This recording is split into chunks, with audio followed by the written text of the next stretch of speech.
Hello and welcome to English for Everyone. You may have noticed that we're on 1 hour earlier than usual, but that's because we've got a special edition today. I am Sophie Holluke. I'm joined in the studio by my co-host Cara Hodgson, and today we are very lucky to have two special guests with us. American singers and musicians Ben Vaughn and his brilliant accordionist Gus. They're here to talk to us about their music and the upcoming performances that they have got in Nantes this evening and next Tuesday as well. But we're going to kick off with a few tracks. Hello, Ben and Gus. How are you today? Bonjour. Hey, bonjour. Good effort. Thank you for that. That's the extent of my French right there. That was it. That was good enough. That was perfect. And it's lovely to have you here in the studio today. And as Sophie mentioned, we're going to kick off with a few tracks first. Would you like to introduce your first track? Sure. This song is probably the reason I'm here. It's a song that I recorded in 1987. And it goes a little something like this.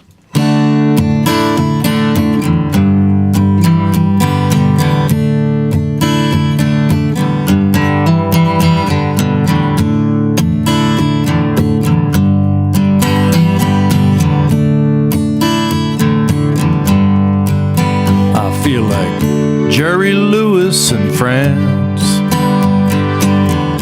when you hold me tight. You make me wanna make you proud of me, baby. You make me wanna make the wrong things right. I feel like number one when you're walking by my side. You make me wanna make you proud of me, baby. You make me wanna make you proud of me, baby. It's a feeling I've been holding back.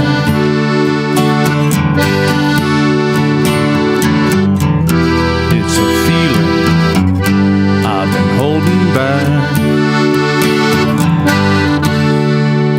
I feel like Jerry Lewis in France when you hold me in your arms. I feel like I got Phil Spector's bodyguards on either side just to keep me from harm. I feel like JFK in 62. The trumpets play Camelot when I'm with you. Yes, they do.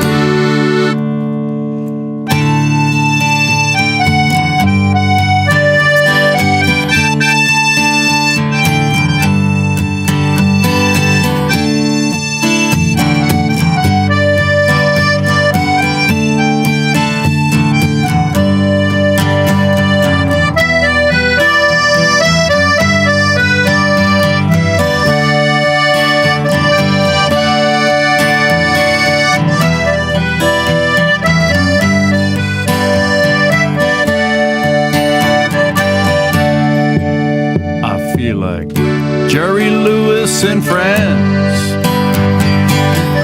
Jerry Lewis in France. Jerry Lewis. Jerry Lewis. Jerry Lewis in France. It's a feeling I've been holding back.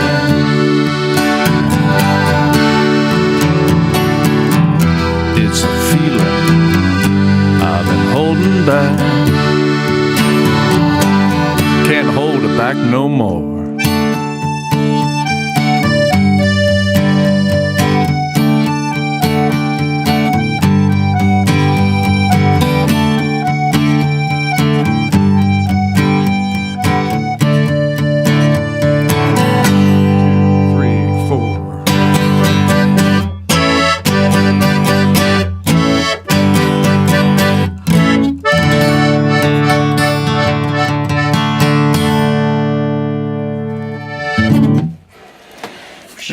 That sounded brilliant. Thank you. What was the title of that track? Jerry Lewis in France. Wonderful. And what are you going to play for us next? The next song is called Too Sensitive for This World. Can I start removing clothing first? Well, please do feel free. We're going to remove one article of clothing after every song.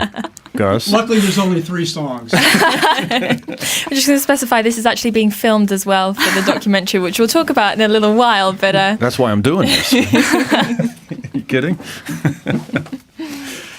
Oh, boy. It's great to be here. It really is. We've never been to Nantes before. It's our first time. Ah, well, you've just stolen one of our questions. No, not really. It's Oh, fine. okay. It's always, the weather is always this great? Is that true? it has been recently. Every day, all year round? Like California? Oh, yeah. Nantes is the California of France. I detect some sarcasm.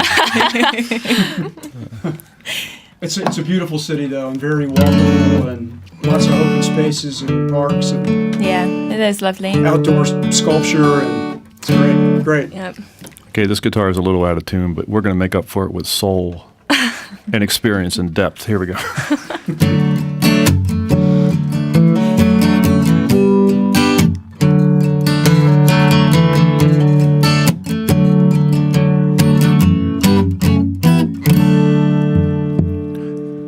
Every day starts with a broken heart. I must be too sensitive for this world. Well, I know it ain't right to cry every night. I must be too sensitive for this world.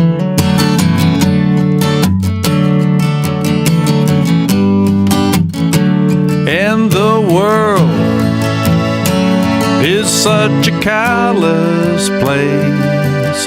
It's a wonder, it's a wonder, it's a wonder. Anyone survives.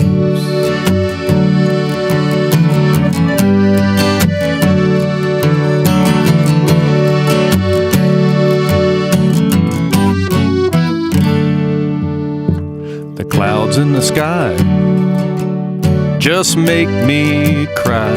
I must be too sensitive for this world. I don't think I can last until these bad times pass. I must be too sensitive for this world. And the world is such a callous place. The world is such a selfish place. And life is such an awful fate. It's a wonder, it's a wonder, it's a wonder. Anyone survives.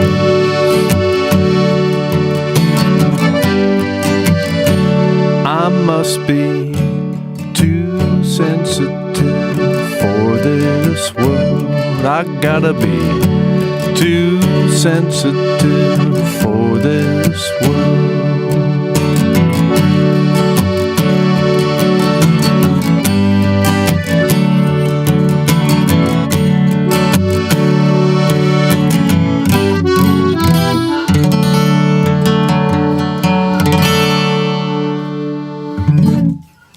Beautiful. Thank you so much. That was Too Sensitive for This World. Is that right? That is correct. That is correct. Wonderful. And let's have the third song. What's that going to be? This is called 2 Mile Road, and it's about I live out in the Mojave Desert in California, in the middle of nowhere, and we have this one road. It's a dirt road, and it's a song about a guy who did something really wrong and is trying to run away from himself. It's kind of like about O.J. Simpson, actually.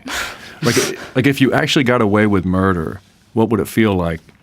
Your life would still not be a good life because you'd know that you did something really bad. It sounds utterly intriguing. Yeah. I can't wait to hear it now. Yeah. A little more guitar in here would help, just a tiny bit more. 2 Mile Road.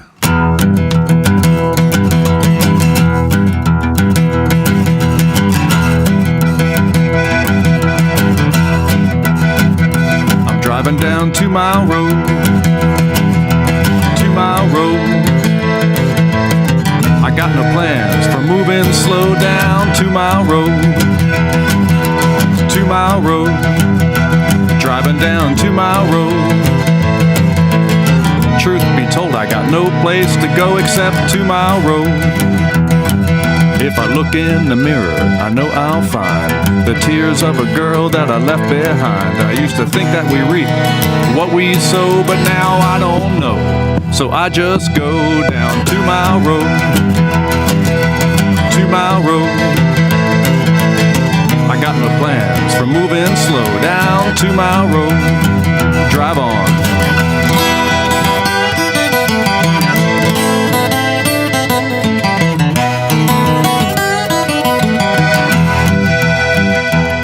I got the window cracked, my bags are packed, I'm telling you, Jack, I ain't never coming back from 2 Mile Road. Well, I tried and I tried, but I couldn't let go of all the things that I did just for show. I used to think I could stop before my heart turned cold, but now I don't know. So I just go down 2 Mile Road. 2 Mile Road. I got no plans for moving slow down 2 Mile Road. Keep driving.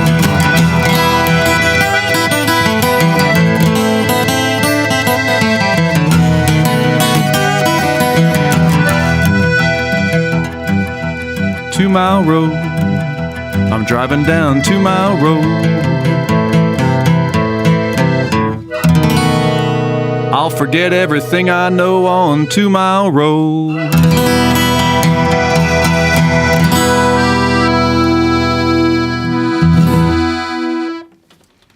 Wow, that sounded absolutely brilliant in here. That was 2 Mile Road. Rocking out here a bit in the city. Yeah, I feel like we've aren't we? brought the Californian desert to Nantes. So I feel that way. Thank you so much for that. That was brilliant. Thank you. So, we should go into talking a bit more about the music and about your performances. You're, of course, over from the United States at the moment, performing here in Yes. Nantes this evening and next week as well. Now, it was one of your French fans who managed to persuade you to come over here, is that right? That is absolutely correct. what happened? What happened is Yannick, who I met, I'm not sure when I met him exactly, a long time ago, but definitely ran into him in Paris about, 11 years ago, I think. I did a gig, and he was there, and we were talking, and he gave me a recording by a band he had called the Little Searchers, and I really liked it a lot, and we sort of stayed in contact through the years, and then he said, you need to come over here and play. You absolutely need to. And I said, okay, I believe you. And I'm ready. So we came over. And Gus and I have been playing music together for 30 years now. Wow. And we're celebrating our 30th year right now, so I decided to bring him with me. Oh, that was kind of you. Yeah. Quite a good way of celebrating a 30th anniversary, really. Nice trip to France. True, and we intend to drink a lot of French wine. Oh, I'm sure you'll have no problem. We've already started. This morning. Having arrived yesterday. Yeah. Is that a good cure for jet lag? We'll find out. Espresso's the cure. And you mentioned Yannick, and also Anne-Laure is making a documentary, and they're filming right now in the studio as we speak. How do you feel about that? Is it nice to feel so kind of appreciated? It feels great. It's proof that I'm alive, which I need. And it'll be proof after you're dead too, because they'll still have the video. That's true, but I'm in a daily existential crisis. So any footage that proves that I'm here is good. Brilliant. And so you mentioned that you've played in France before. Do you get good reception to your music when you're over in France? Yeah, it's been a long time though. I mean, I played one gig in Paris about 10 or 11 years ago, and before that I played in Toulouse and Montpellier and Bordeaux and Rennes? And Rennes, yeah. Several times in Rennes at the Transmusicale Festival. The first time was in 1989. We were flown over to play that festival, and that was the beginning of coming here. Wow. And have you been performing elsewhere recently? Yes, in America quite a bit, and in California, and in Philadelphia I still have the same band in Philadelphia. I live in California now, but I used to live in Philadelphia, and still have the same band after all these years, and we get together and play fairly often. That's great. So you mentioned the band. You've had obviously a successful career both in a band and as a solo artist. Let's kick off with the band. So you formed the Ben Vaughn combo back in 1983. Yes. How would you describe the band and the music when you started working together? Well, when we started out, we were an acoustic rock and roll band, which was really unusual. We had accordion, we had an upright bass, and one snare drum. And no one would book us because we had an accordion. Right, Gus? This was your fault. Yeah, it wasn't popular yet. But rock. I've stood the test of time, Well, you're in Yes. France now. as accordions do. Yeah. That's like ubiquitous here. So, Yeah. In America, the accordion was considered an instrument for polkas, Polish music, and it was considered a very square instrument. And Which is funny because one of the very early American rock and roll bands, Bill Haley and the Comets, had an accordion player, and one of our favorite bands, Jerry Lewis's son, they had an accordion player in his band. You're That's following true. the tradition of them. yeah, but it didn't help us because we couldn't get booked. So we started playing on street corners. Is how we got started in Philadelphia. We would play in street corners, and then eventually somebody in New York heard about us and invited us to come up, and we played our first show in New York. It would have been in 1983, and we were written up in the New York Times. First gig ever. Wow. Yeah, it was great. And then everything started to happen after that. And then you became a solo artist later on. How different was the music that you were making in the band to the music that you started making as a solo artist? Well, on record it was different because when I became a solo artist, I started playing all the instruments myself on a lot of things. Performing still was similar because I would have a band. Yeah. But it was still my songwriting. It wasn't really that different as far as how it affected my writing. Mm-hmm. But did you have to adapt to the fact that now it was you playing the instruments on the record and writing the different things? Was it a difficult adaptation, or was it something that felt quite natural for you? No, it was natural and it was really welcome, actually, because it was challenging. There was it required me to learn some things, which is always good. Great. And you recorded 4 critically acclaimed albums as a solo artist, I believe. Is that right? 4? I think. No, I think they were acclaimed critically. No, they were critically acclaimed. Is critical acclaim something that matters a lot to you? Is it something you kind of strive for? Well, it's interesting. When I first started out, it was one of those things where a lot of journalists really liked my lyrics. A lot of rock critics really enjoyed my music because they understood the references, and they really had a lot of fun writing about me. So that started right away. It was good for me because I was taken seriously as a lyricist, which was important to me. But then you moved away from lyrics in 1995. You released an album of instrumentals. So why did you choose to do that? Well, that's the irony. The irony is that I was very, very serious about being a lyricist, and I started as a songwriter because of people like Chuck Berry and Hank Williams.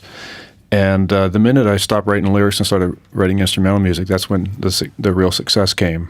When I threw that away, and I always liked instrumental music, and I recorded an instrumental record in 1995, which led to me getting work in Hollywood, doing films and TV work.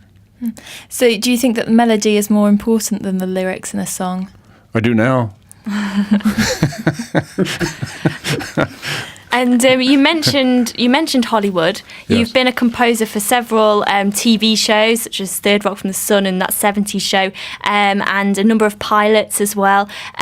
Is that something that you enjoy doing? Do you enjoy composing for TV and film? It was great. I don't do it anymore, but I loved it. I did it for about 11 years, and it's really hard work, and the deadlines are really intense, and especially with television, you're on every week.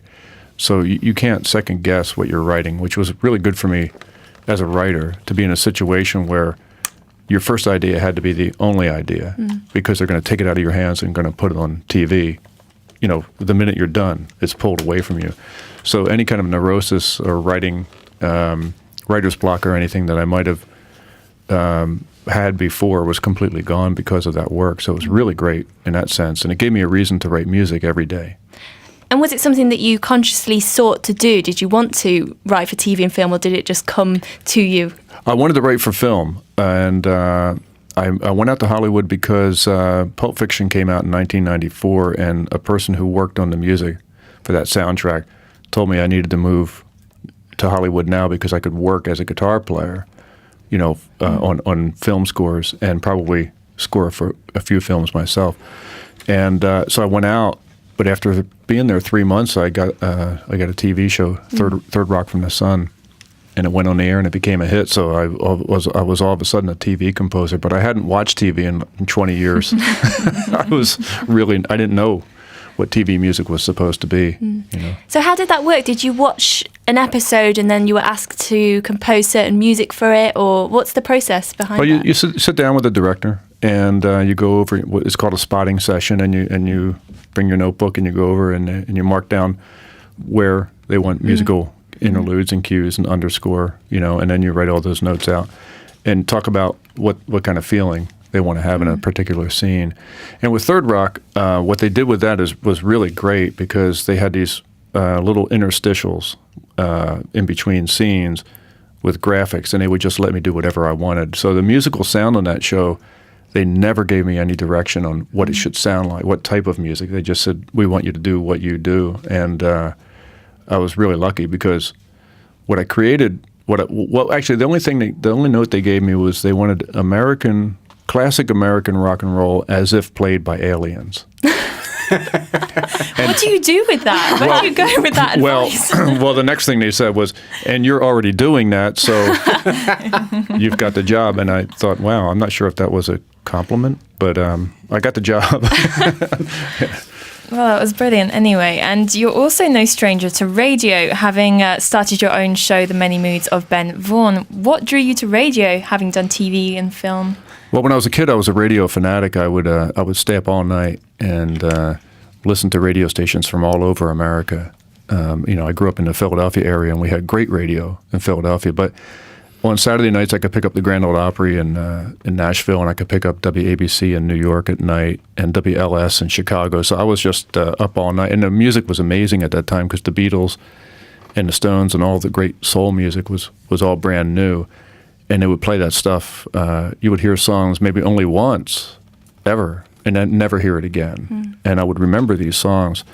And so I wasn't sure when I was a kid, I wasn't sure if I wanted to be a songwriter, a musician, or a disc jockey, because I listened to so much radio, and I had a couple of my heroes in radio were as important to me as Chuck Berry or the Beatles were.